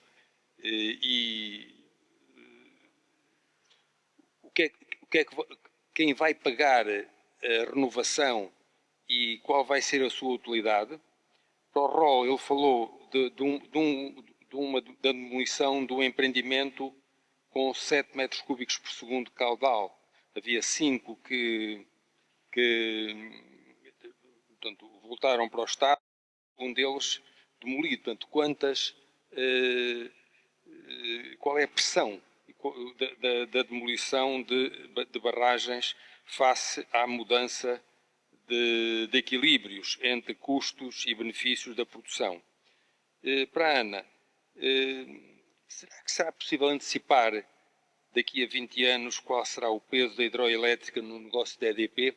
Portanto, eu lembro-me de há uns anos, a EDP era uma casa de engenheiros. Dizem alguns que agora há um bocadinho mais negócio, mais economia, mas nesta matéria, portanto, qual será o peso a nível nacional, mas mundial também, porque a EDP hoje é uma empresa mundial. Qual é a visão da Ana sobre o peso da hidroelétrica em Portugal no negócio da EDP nos próximos anos? Vou começar por senhoras. Ana.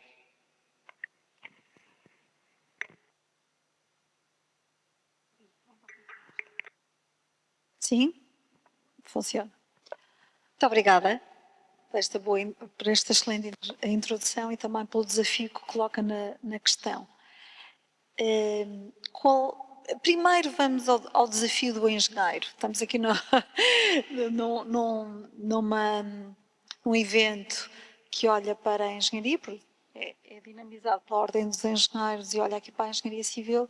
Acho que na EDP ainda temos aqui um conjunto muito grande de engenheiros que estão a levar estes temas por diante e estamos muito focados também em termos de renovação geracional e preocupados com competência. Portanto, esse é um aspecto que para nós é muito relevante e principalmente nestes aspectos das barragens. A verdade é que tivemos a construção de barragens, como disse, algumas com 100 anos, o lindoso velho com 100 anos, e depois, mais recentemente, anos 50, 60, 70, portanto, aí foi um foco muito grande de competências, mas nos últimos anos tivemos uma década como nunca tínhamos tido na EDP, de construção de barragens e de centrais hidroelétricas. Nunca, em todos os anos da EDP, tínhamos construído tantas barragens em simultâneo, que é um plano tão forte. Estua, que já não é nosso, Sabor, que também não é, mas Ribeiradio, os reforços de potência de Bem Posta, de Picote, de Venda Nova, de Salamonde. O que trouxeram também foi uma geração mais jovem, que conseguiu aprender e hoje em dia temos aqui umas competências fortes que estamos a levar para adiante e que sejam também alavanca de duas coisas. Uma primeira, desde logo, é ser alavanca de crescimento, e aí já vou à sua segunda questão, mas que também seja de crescimento em termos de novos investimentos, mas também de olhar para aquilo que são as barragens que estão mais velhas, não é? Estão mais velhas e por isso necessitam de cuidados diferentes, porque de facto elas têm aqui condições do ponto de vista do seu envelhecimento que precisam e exigem aqui uma atenção superior. E por isso a engenharia está aqui presente. nessas duas dimensões. Acreditamos muito que as nossas barragens têm capacidade de ir mais longe, para 2030, 40, 50 e por aí adiante, com extensões, quer dizer, com olhar do ponto de vista administrativo para as concessões e trazer mais concessão, porque ela, de facto, aquilo que se tem verificado é que aguentam mais tempo. E do ponto de vista do mix e do peso da hídrica daqui a 30 anos, acredito que possa eventualmente até crescer. E isso tem que ver com aqueles projetos de armazenamento que nós ainda precisamos de fazer. Portanto, acredito que, e foi muito falado hoje aqui nos serviços de sistema, nós não conseguimos a transição energética sem a água. Isso acho que é claro. E, portanto, precisamos da água e a água vai ser um fator importantíssimo, já o é, na altura de Ferreira Dias, da lei de Ferreira Dias, em 44 era, e hoje em dia continua a ser. E, portanto, foi o gigante esquecido durante muito tempo, hoje em dia está aqui a recuperar, não só em Portugal, Espanha, vive Espanha, mas também na Europa, há aqui um push por isto. Nós também temos, enquanto hidroelétricos, também temos que fazer por isso, fazendo também o nosso caminho, como vimos hoje, do ponto de vista dos ecossistemas, de tudo que são minimização de impactos, também temos que abordar isso, mas acredito que vai crescer. Neste momento, em concreto, temos um peso de mais de 30% em termos de produção na EDP, mas acredito que se nós fizermos os projetos que estamos a estudar de bombagem, ainda vamos crescer mais com este valor. E perguntar se nos próximos anos a EDP vai comprar barragens ou vender barragens. Mas não vou fazer essa pergunta que é difícil.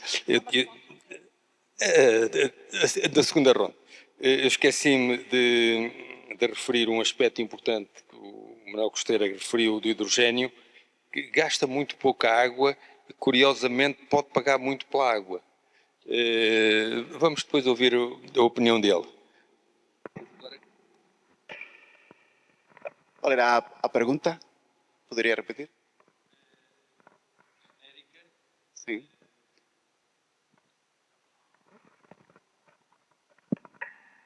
Barragens com 50, 100 anos e demolição de barragens. Bueno, cada caso é distinto. Eu acho que a administração vai ter a vontade de manter as barragens para aproveitar todos os benefícios. Mas há casos nos que hai que demoler. Talvez é uma pergunta para a ROI, que é a administração, que eles são os que, ao final, decidem. Nós, como empresa, porque tras 75 anos, pelo menos na normativa española, as barragens pasan a ser propiedade do Estado. Son administrados, en caso de Galicia, por Augas de Galicia. Eles toman a decisión. En ocasións, pois, deciden manter os aproveitamentos hidroeléctricos nas barraxes e iniciar unha nova concesión. Nós, como empresa, estamos especializados nesa área e, por suposto, estamos atentos para continuar a actividade. E como empresa de renováveis, vês mais no futuro mais água ou menos água? Vês no futuro o que é que tens? Tens eólica, tens o vento, tens nuclear, tens água, precisas de armazenamento, água para armazenamento, mas também tens o hidrogênio para armazenamento. Como é que vês numa empresa de renováveis o peso da água no futuro? Eu acho que há uma necessidade estrutural no sistema, é preciso máis armazenamento. É a única tecnoloxía que pode satisfacer esa necesidade é o armazenamento hidráulico de enerxía. Mas é preciso a vontade política. Non sei se vai ser tan simples. mas acho que vai ter un papel principal na transición enerxética. Mas vai por detrás. É preciso facer máis aproveitamentos máis rápido. O período de construción son 5 anos. É preciso tramitar menos burocracia, máis agilidade, porque o risco é que non podamos integrar tantas renovables e mudar o mix. Eu vexo agua, mas quizás talvez un desexo. Muito obrigado. A componente ambiental, gestão da água, o que fazer às barragens em fim de vida, uma barragem com 50, 100 anos, aqui há relativamente pouco tempo, nós tivemos um programa de grandes barragens, mas algumas das construções não foram feitas porque não eram económicas face às alternativas que há. Foi aqui referido, portanto, que os equipamentos duram 50 anos, a barragem dura 100, daqui no fim dos 100 anos, ou faz a renovação da barragem ou faz a demolição. É mais cara do que a construção. Quem vai pagar? Será que a energia daqui a umas décadas vai estar interessada em pagar a renovação da estrutura das barragens? A ver, perdón. Bueno, creo que o marco normativo que ven de Europa xa coa Directiva Marco da Auga do ano 2000 parece que estaba moi claro. Os obxectivos ambientais a cumplir por todos os organismos de Bacía parece que estaban moi claros. E, por exemplo, organismos como Augas de Galicia foi facendo inventarios de obstáculos nos ríos, foi analizando cales eran esos impactos, e incluso o Parlamento Autonómico, por unanimidade, todos os diputados votaron no ano 14 que non se podía construir ningún obstáculo máis no río, e pouco a pouco que donde había problemas ambientais que se fosen facendo demolicións. Por eso un caso que aínda non está executado, o mellor asustei demasiado e o anticipei, pero ese caso está proposta de demolición. Evidentemente está proposta de demolición o concesionario, porque é o que ten que restituir o medio as circunstancias anteriores. É certo que son iniciativas costosas, pero que confluye solo cando hai casos extremos na que hai moitos máis perxuicios que se están producindo ao medio, non? Con todo isto que quero dicir, que o marco normativo que parecía tan estable, o mellor o temos que replantexar entre todos, porque os principios europeos seguen estando aí, pero as circunstancias que están a ocorrer neste mundo global son as que son, e eu creo que, bueno, a miña parte a administración hidráulica é a auga, pero eu creo que sin soberanía alimentaria ou sin soberanía enerxética non imos ser quen de enfrontarnos ao mundo que temos. Co cal o impulso político, polo menos do goberno galego, pasa porque todas esas infraestructuras que se podan manter se manteñan, que se adapten na medida do posible. Hai nova tecnoloxía non só para producir máis e mellor, sino para respetar caudais ecolóxicos, para poder turbinalos incluso. O sea, ao final hai que xerar para poder tamén ter cada vez maior eficiencia no recurso. Entonces, imos intentar que sexan solo naqueles casos no que a ciruxía, digamos, é precisa, pero a vontade política da autonomía, pero creo que ten que vir xa nese reequilibrio que ten que vir de Europa, non? Temos que enfrentarnos de novo ao que está a ocorrer. Non pode ser que cando vemos o esquema de como van incrementándose as producións enerxéticas, se mirábamos a hidráulica, o hidráulica está continuo. E agora que imos meter almacenamento enerxético, o almacenamento non vai producir, é unha perda neta, pouca, pero unha perda. E, hombre, a auga, certo que é infinita, pero os recursos para facela productiva non son infinitos. Entón, temos que intentar ser o máis eficientes posible en todo. E eu creo que sí, que hai que meter recursos en producir mellor. Nos non imos promover salvo en casos nos que eses obxectivos ambientais o pidan expresamente, demolicións de algo que sabemos que precisamos precisamente para acadar unha implantación social e económica maior. No caso de Augas de Galicia, temos un indicador do estado das masas de auga e o 80% das masas de augas as temos en bo estado. Estamos en número 1 das 17 comunidades autónomas de España. A media é o 60%. Ainda así se nos critica moitas veces, no Parlamento, porque non chegamos ao 100. Pois hai que ver o que pasa en Europa, e a Directiva Marco do ano 2000 afecta a todos, e todos estamos no mesmo, no sexto ciclo de planificación e pelexando por esa optimización. Pero é certo que cada vez tamén hai máis presións. Se conseguimos mellorar pouco a pouco, pero con maior productividade e máis movimento económico, eu creo que como sociedade imos a ser productivos, co cal non teñamos medo de ir a demoler todas as barraxes. Não vais fazer mais grandes barragens na Galícia, nem vais levar água da Galícia para a Andaluzia? O tema dos trasvases é controvertido, xa non só por temas territoriais, sino porque ao final o que falaban dos diferentes usos, cada vez máis presión sobre os mismos, e eu penso, o mellor como cidadán de Galicia ou dunha parte de España no abastecemento, e outros están pensando en producir agricultura. Entonces é un debate complexo. Novas barraxes, pois falábamolo no café e na comida, que o mellor parece que un salto hidroeléctrico solo, ahora mesmo a normativa nin o permite, pero que en Galicia, co que chove, co recurso disponible que debería de haber, o que nos falta é almacenamento. Almacenamento para poder garantir. Nos estamos decretando secas ano sí, ano non, e reducindo usos industriais e a veces con problemas incluso para abastecemento con todo o que chove coa pluviometría que hai en Galicia. Entón, o mellor nos temos que plantexar que pode haber usos compartidos. E entón xa non estamos a falar do que parece que se pode demonizar, que é o tema ambiental contra o tema económico, que o tema económico engloba todo, non?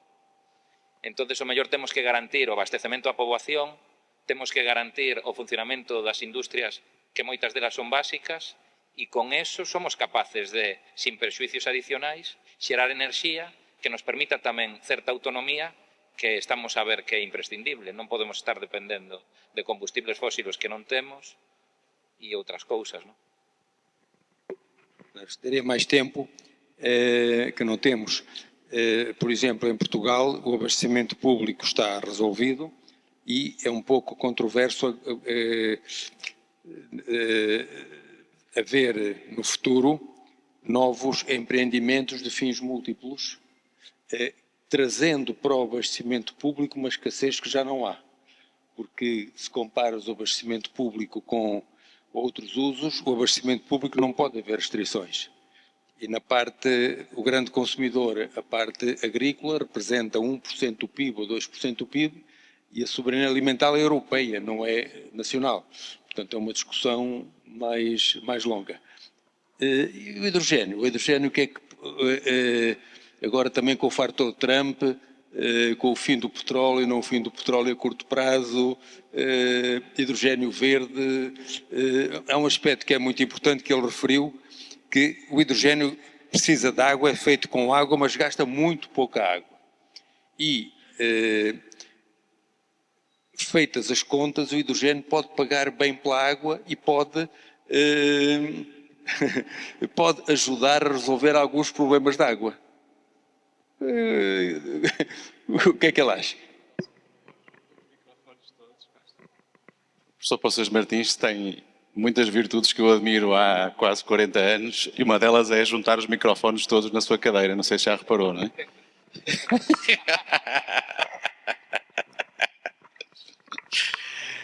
Muito bem. Brincadeira à parte. Muito obrigado pela questão. É uma questão muito importante. Eu não posso dizer que o hidrogênio pode pagar a água bem paga. Acho que não é por aí que efetivamente as coisas têm que andar. O grande problema de produzir hidrogênio por eletrólise é que nós precisamos de eletricidade barata e precisamos de água de muito boa qualidade. professor Martins sabe isso tão bem ou melhor que eu. E esta água de qualidade é que se torna em si mesmo um problema.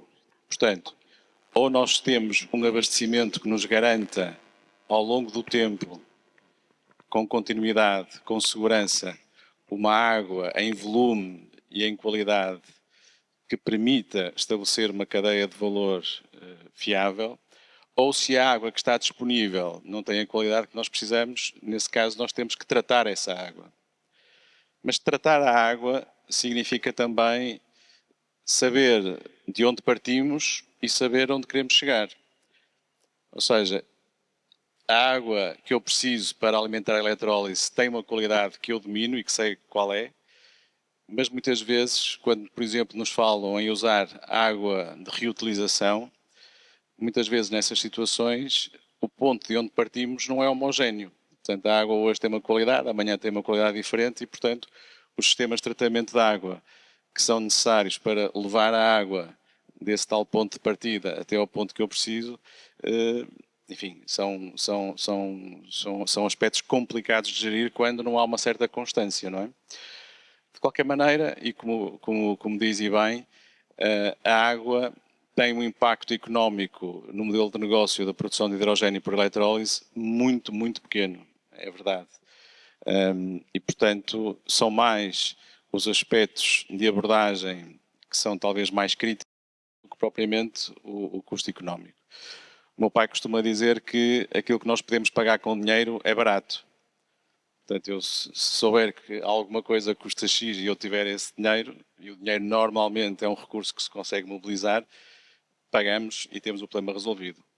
A questão mais complicada é, digamos, como ultrapassar aquelas dificuldades que o dinheiro não paga, não é? Nós estamos aqui no período do julgamento do engenheiro Sócrates, mas isto não tem nada a ver com problemas de outra natureza.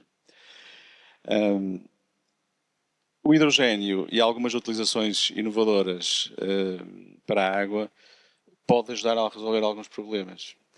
Um dos casos mais engraçados que gostava de partilhar hoje aqui convosco tem a ver com um projeto em Espanha em que havia e há uma barragem que tem mais de 100 anos, que era uma barragem para irrigação, portanto para uso agrícola, começou a ter problemas e, portanto, a certa altura surgiu a ideia de, eventualmente, a partir dessa água, produzir hidrogênio, acrescentar valor económico e, daí, digamos, resultarem, digamos, os meios para poder ser feita a reconversão da barragem.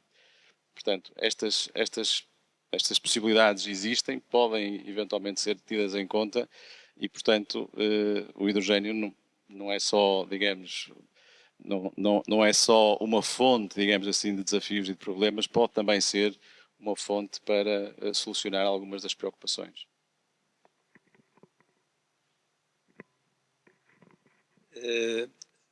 A chefe está a dizer que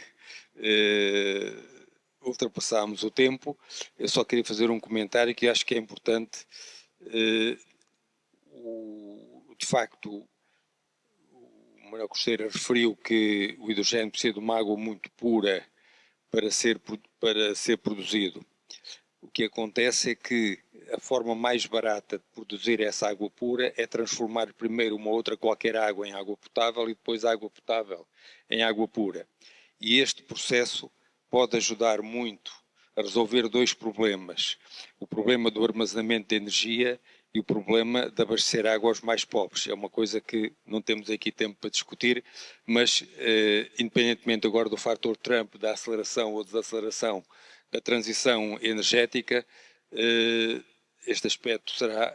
A água é um bicho novo na floresta da água, que não tem grandes perigos, porque gasta pouco, mas pode ser positivo. Muito obrigado pelas vossas excelentes apresentações e metemos água. Muito obrigado.